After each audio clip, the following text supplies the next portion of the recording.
Bonjour tout le monde, alors aujourd'hui on va faire une recette à base de chou-fleur, donc ça va être une verrine de chou-fleur avec de la tonka et du jambon. Donc pour ce faire il va nous falloir une casserole. Donc ce qu'on va faire c'est qu'on va mettre 250 ml de lait entier dedans. On va ajouter, alors normalement il faut 20 g d'huile de noix de coco. La mienne n'est pas encore arrivée, vous pouvez la trouver sur la boutique en ligne. Ça, en fait, ça va remplacer le beurre et la crème, donc c'est beaucoup moins gras. Donc moi je vais utiliser une crème allégée tout simplement. Donc si vous n'avez pas d'huile de coco, alors normalement il en faut 20 g. Si vous n'en avez pas, vous remplacez par 65 g de crème. Donc en plus il faut beaucoup de crème, donc c'est pas, voilà, c'est pas très diététique. Mais quand j'aurai mon huile de coco, au moins ce sera mieux. Avec l'huile de coco, vous pouvez faire des cuissons, vous pouvez mettre dans les gâteaux, tout ça, ça remplace le beurre n'importe où. Donc là, je rajoute ma crème. Hop. Alors forcément, je vais mettre plusieurs pots parce que pour arriver à 65 g.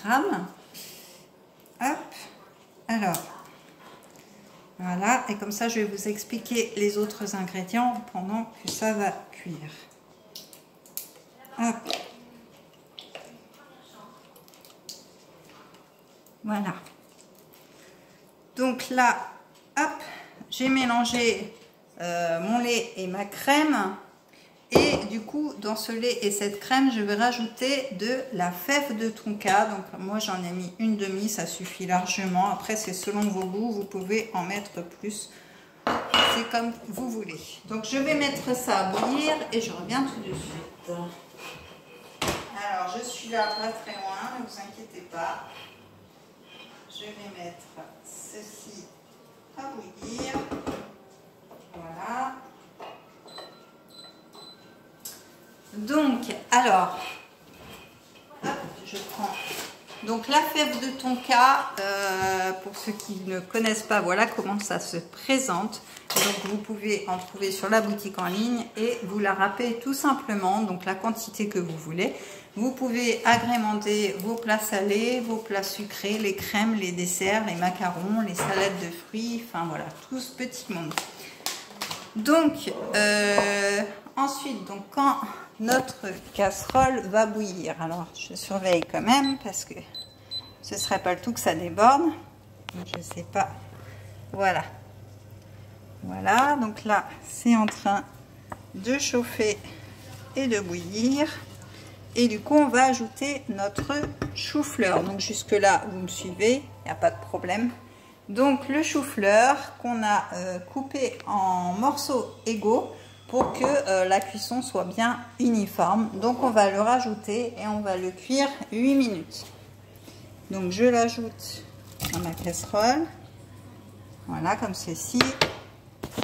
Hop, donc là il est dans ma casserole.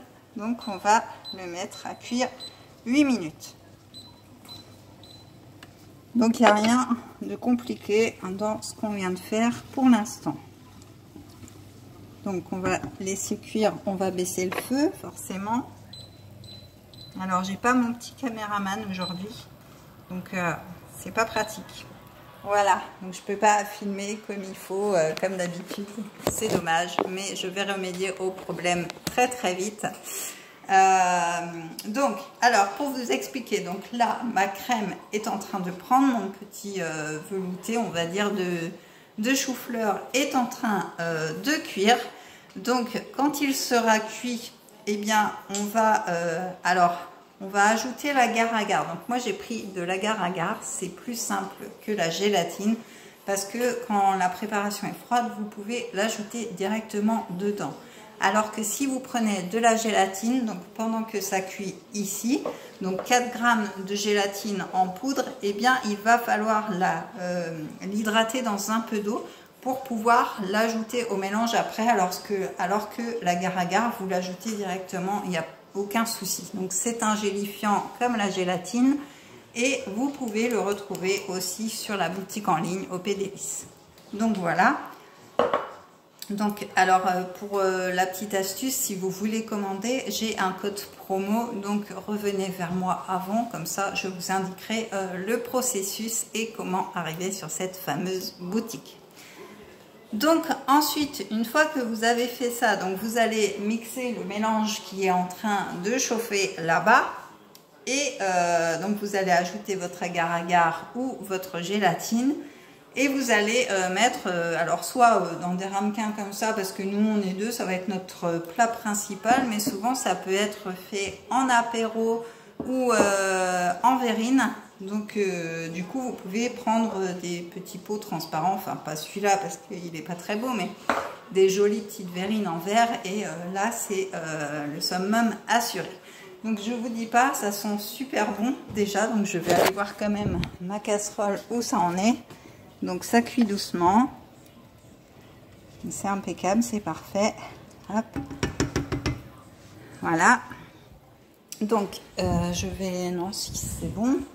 Donc voilà, donc je vous ai expliqué comment faire la crème. Donc une fois qu'elle sera mise dans vos pots, eh bien vous pourrez la mettre 1 heure au réfrigérateur. Donc plus si vous la servez, ce soir ou autre, mais au moins voilà, vous aurez votre chou-fleur de près. Donc ensuite, eh bien, on va pas le laisser comme ça, ce serait dommage. Donc on va tout simplement torréfier des amandes. Alors voilà, là je les ai fait, ça sent super bon. Les amandes torréfiées, c'est juste exceptionnel. Donc vous les mettez tout simplement sur une grille du four et vous passez à 200 degrés pendant 10 minutes, et là vous avez des amandes torréfiées. Donc ces amandes torréfiées, ce qu'on va faire, c'est qu'on va les concasser grossièrement, et ensuite, eh bien, ce soir ou quand vous allez servir vos verrines, vous allez justement tout simplement déposer les amandes par-dessus. Ce que vous pouvez faire aussi pour que ce soit encore plus joli et encore meilleur, vous pouvez saupoudrer de parmesan, et vous pouvez aussi râper quelques bouts de chou-fleur pour qu'il y ait un côté croquant aussi et que ça rajoute un peu plus de texture à votre crème. Et enfin, dernièrement, eh bien, vous allez poêler des tranches. Alors, vous pouvez prendre du jambon serrano, vous pouvez prendre du bacon. Moi, ici, j'ai pris des tranches de poitrine que je vais tout simplement griller à la poêle et que je piquerai dans mes veloutés. Donc, ça fera un super, une super recette, et ça va claquer. Donc, voilà. J'ai dû oublier quelque chose. Oui, vous pouvez aussi rajouter donc dans la préparation là-bas, quand vous allez mixer, eh bien, du sel et du poivre. Donc moi je vais utiliser mon sel fou parce que je l'adore. Il est à base de piment, de paprika, etc. C'est vraiment un très bon sel. Et puis mon poivre gastronomique, donc au pied des listes toujours. Donc si vous voulez commander des épices sur ma boutique, eh bien, n'hésitez pas à venir vers moi. Je vous conseillerai ce dont vous avez besoin suivant vos recettes et tout. Vous pouvez prendre exemple sur toutes mes recettes qui sont en ligne. Donc, je vous invite à vous inscrire, à vous abonner à ma chaîne, à cliquer sur la petite cloche pour avoir toutes les notifications quand les vidéos sont prêtes.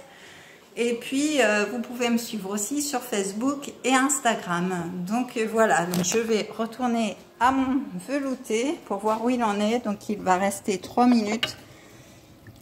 Donc ben moi, je vais vous quitter parce que voilà, je vous ai tout dit. Donc vous avez sûrement vu le résultat sur la photo qui est en icône. Donc voilà, si vous voulez plus d'infos, n'hésitez pas à revenir vers moi. Sur ce, je vous dis à la prochaine recette et je vous fais des gros bisous. Bye bye!